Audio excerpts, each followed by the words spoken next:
Good to see everybody again. I'll just kind of wrap up Utah State and then look ahead to Rice a little bit. But certainly the Utah State game was it was a great college football game. That, like I said after the game, I mean we were fortunate to win it. Going back and reviewing the film, Jordan Love is everything he's advertised to be and maybe better. The accuracy, the velocity that he threw the ball with, he is an excellent quarterback.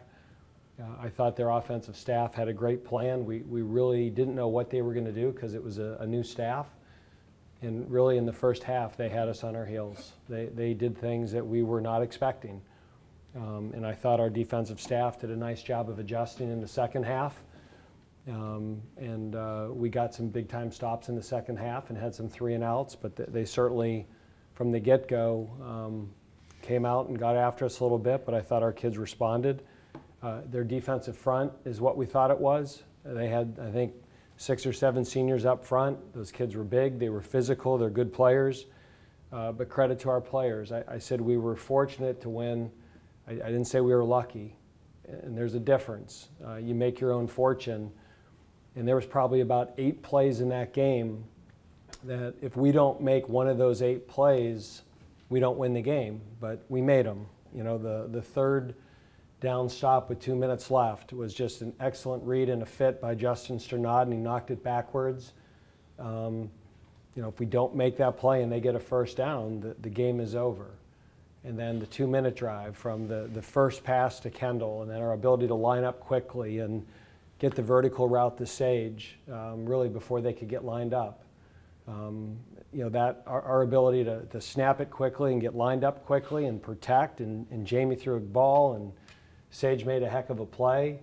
And then the touchdown to Kendall was just a really well-executed football play. If you watch that on film, you know, first of all, the protection's excellent. You know, our offense played 106 plays, and on that 105th play, I mean, there's a clean pocket, and Kendall runs just a gem of a route down there. If you had a chance to watch it on film, I mean, it was just a beautiful route, and Jamie threw a great ball, and Kendall made a heck of a catch. And then even when they're having the ball late with a chance to win it, you know, that touchdown by Justin would not have happened if it's not for the pressure by Boogie. I mean, Boogie gets a great pass rush, condenses the pocket, forces a scramble, kind of a hurried throw, which leads to a pick. So there was a number of plays that we made. Now, you know, any game that you play against a good football team, you know, there's going to be positives and things you need to work on. I thought our pass inefficiency was a positive. I thought our third down defense and red zone defense, those were 2 areas a year ago we really struggled with. We're very much improved. We had 2 huge red zone stops. We stopped them on 4th down, and you know, Trey Rucker had a pick. And we played an excellent quarterback that last season, the whole year, threw 6 picks. And we were able to get 3 interceptions and really dropped a 4th. So there was a lot of goods. There was also some bads. Defensively, you know, the amount of explosive plays that we gave up. So 13 plays accounted for 2/3 of their offense. So I think we gave up 13 plays for about 393 yards. Then the other, you know, plays were, you know, a little over 200. You know, so we didn't tackle well. We had poor angles. We had some communication breakdowns in the back end. And those are things that we've got to coach, correct, and get better at. And then our short yardage and goal line offense. You know, it was a little bit of a weird game. Usually, you know, 3rd and 4th and short through the course of a season, you may have 30 to 40 snaps of that for a whole year. We had 17 in one game. So if you just add up all the 3rd and 1s and 2s, 4th and 1s and 2s, it was over half a season's worth in one game. And early we were good at it. I think we converted 8 of the first 10.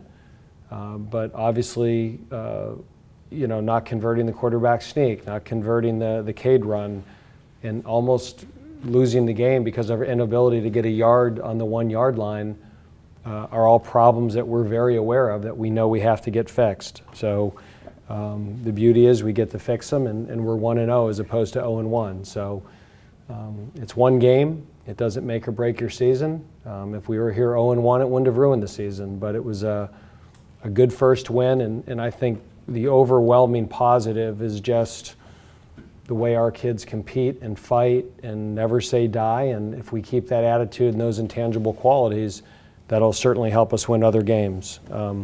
Moving on to Rice. In the one-game sample size we have, this appears to be a very improved football team. Army was an excellent nationally ranked team last year, and Rice, it was a one-score game and really had every opportunity to win it. There's clearly a blueprint they're using to build the program. If you look at their roster, they played some young kids last year that they really like, and all these kids now are a year older, a year better, a year more productive. You know, the amount of all-conference USA freshmen that they had a year ago that are back and playing at a higher level and more comfortable with the system. There was also a group of players they probably had that didn't buy in, that are no longer there.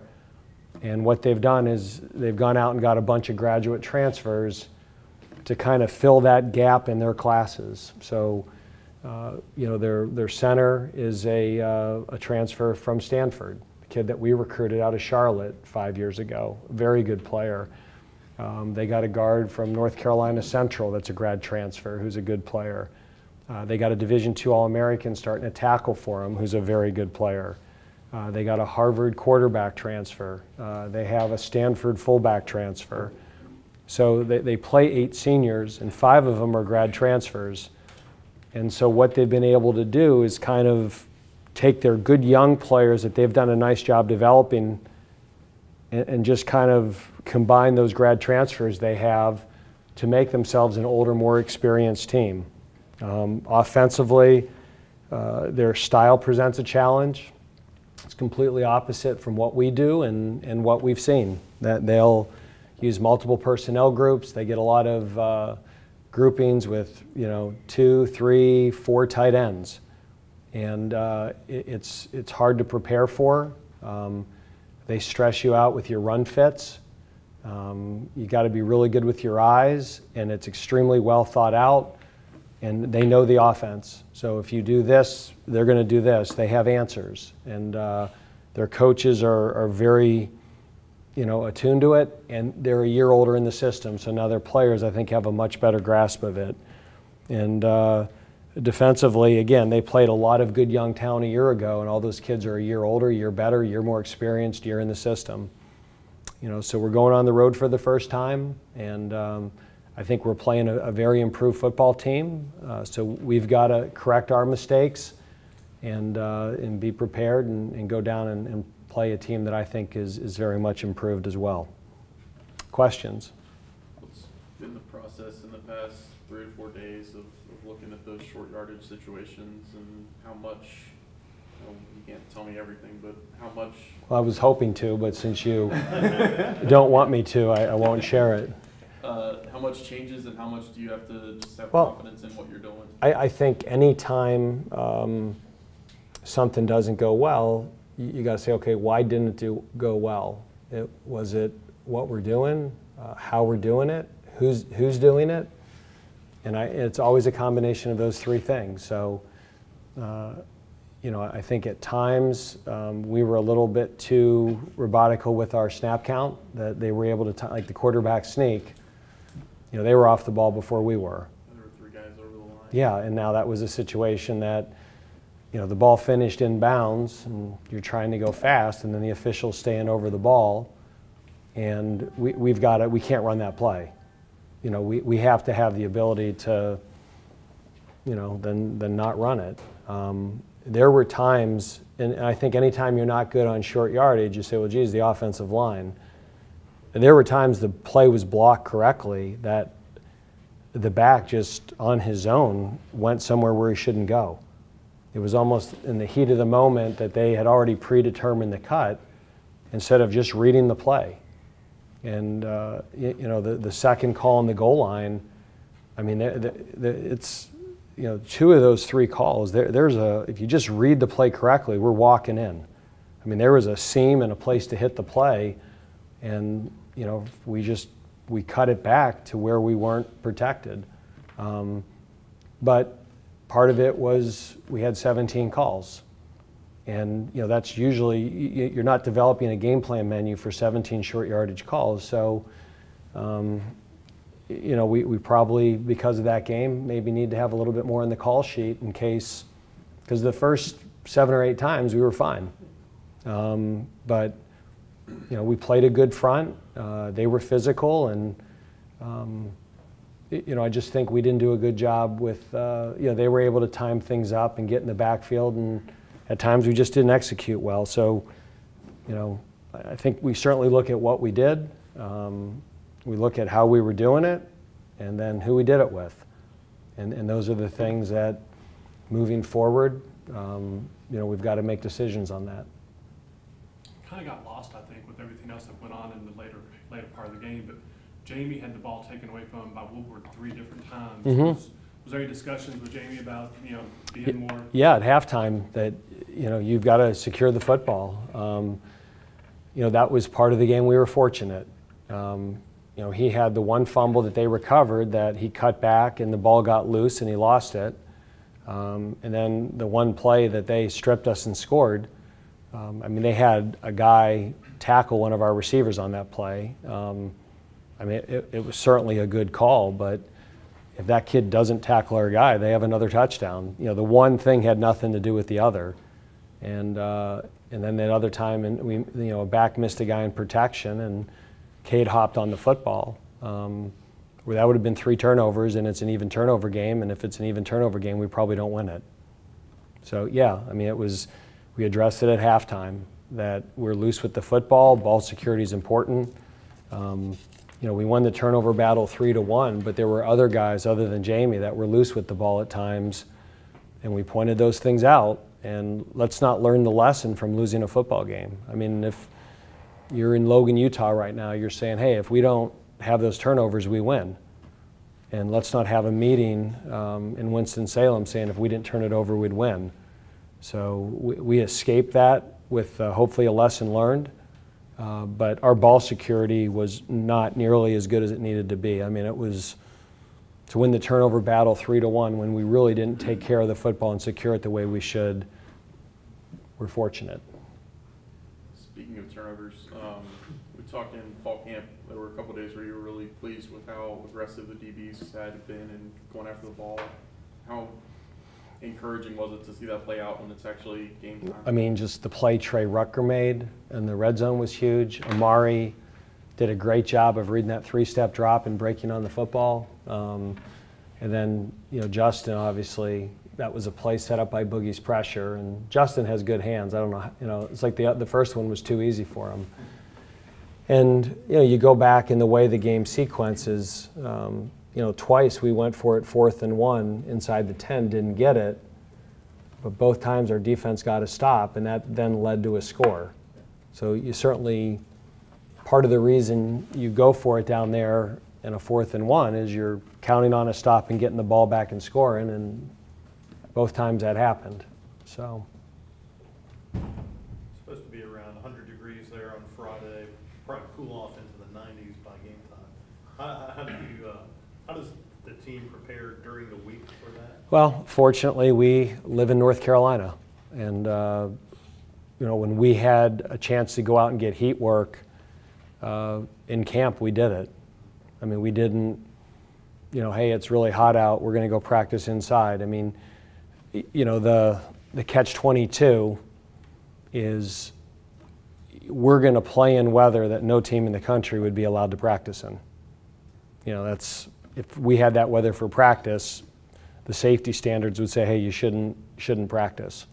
So when we had those days, we would, at certain times we were allowed to go outside for an hour, whatever our medical staff deemed appropriate, because we knew we needed this heat work for what could be Friday night or what could be this Friday. So we've gotten heat work. Now we've never been out there for 3.5, 4 hours like we're going to have to on Friday. But because of where we live and the climate and the weather we get in August, we're certainly better prepared for that than if we were in, New England or the Pacific Northwest. You hear of, Boise going inside and cranking up the heat to get ready for Florida State. We get heat work, and we got a lot of it this camp. Do they hydrate more during the week? Can they do that? Yes, it's not one of those things that you can just suddenly do on Thursday or Friday. I mean, we've been telling them all week, it's going to be hot, and your hydration plan has to start now. You just can't suddenly the night before drink a gallon of water and be fine. And we, with a bunch of our players, make them go through a hydration test every day before we let them practice. So there's about 30 players on our team that every single morning, if they've had any history of a soft tissue injury, that they have to go to the training room and make sure they're hydrated before we let them practice. Jamie told us that the NC State game was the first time in his life he led a game-winning drive. Now he has game-winning drives in the fourth quarter, 3 of his first 5 collegiate starts. I think Sage said after the game when he entered the drive that he was smiling coming into the tunnel. What can you, or into the huddle? What can you tell us about his demeanor and his capability at such a young age to lead these drives at this level? I mean, it's something we practice a lot, we work on a lot, so when we get in those situations, it's not foreign or new, it doesn't surprise us. And he's done a great job of leading those drives, and I think the more you do it, the more comfortable you get with it. I would prefer that every game we play doesn't come down to that. It's a nice story afterwards. The process of it certainly isn't a lot of fun. But I mean, he's been 3 for 3 in those situations, but I'd much prefer to be up by 21 in the fourth quarter and not have to have one of those drives. So that's, I don't want to keep pressing that one. But I certainly feel, because of NC State and because of the bowl game, when he does get in that situation, our team gets in that situation, there's not this panic of what do we do. We've practiced this, we've been here before, and let's do our job, and let's do our job well. Kendall told us after the game that the game ball went to John Curry, and he said it was a way to welcome him to the family. What can you tell us about that? He is undefeated as our Wake Forest AD in football, so John's been very supportive. I think the crowd that we had, it was a great crowd. The student section was packed, and certainly John led a lot of those efforts for that to happen, and we appreciate that he did that, and just we certainly made it a memorable game for his first one. What did you see from the 3 true freshmen who saw the field Friday, and do you expect anybody else to make their debuts this coming Friday? So just go through it with me. Kenneth. Kenneth didn't play much at running back. It was never a game that, and he mishandled a kickoff return. I mean, that one he had, I have no idea why he fielded it. That was Christian's ball all the way, and I guess he wanted to get in the stat book. So he did freshman things, but his effort was good, and we certainly want to get him in there. I think we'd like for him to have a similar role that Christian had a year ago. And then, Shamar was up and down. He played hard. He competed. It certainly wasn't clean. And Trey Rucker had highs and lows. I mean, he made some big plays and big tackles, and he also gave up some of the explosives. At times his angles in the alley, he thought he was still in high school. He just took poor pursuit angles, and told him that in college football these guys are fast, that you better work to that front hip, and that front hip's going to move a lot quicker than it did in high school. So I'd say all 3 of those guys were uneven, but I think that's to be expected, and you would expect improvement as the year goes on, and Chase Jones is a guy that we'd like to get in there this week. So he would be the other freshman that we're and Isaiah Sissama played on special teams. So we had 5 true freshmen play, and those 5, or we had 4 true freshmen play, and Chase Jones would like to be the 5th this week. What did you think of the night that Nasir Greer had? And it looked like had at least 3 touchdown saving tackles, and then he makes one play at the end of the game that's going to cost him the first half this week? Yeah, I mean, again, I'd say it was uneven. You know, the things that Nasir did, he did very well. I mean, the first play of the game, his fit is perfect, and he makes the play at the line of scrimmage, and his effort. But some of those long plays we gave up were because he wasn't where he needed to be. And we're really young at safety. Our defense, like most defenses, the safety is kind of the quarterback, and they've got to get us in the right plays and the right checks and have their eyes in the right place.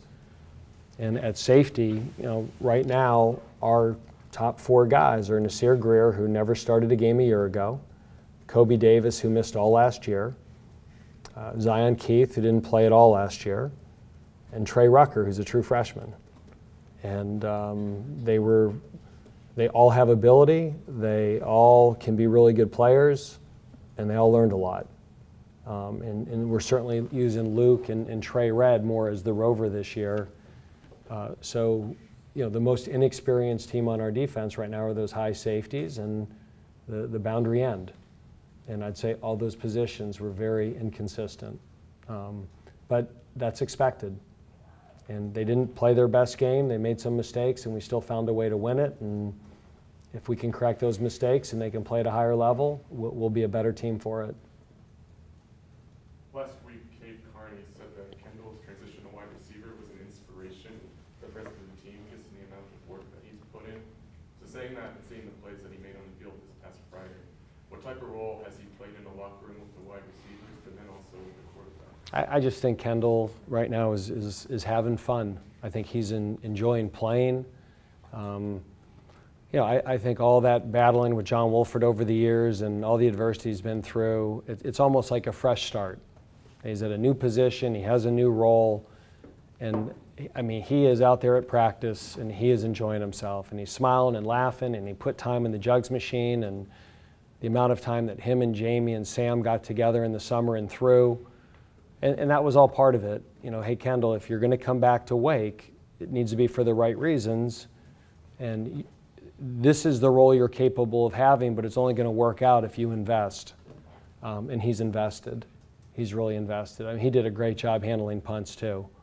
So he's a quarterback. It's not something he's done. That's one of those skills that you have to work at.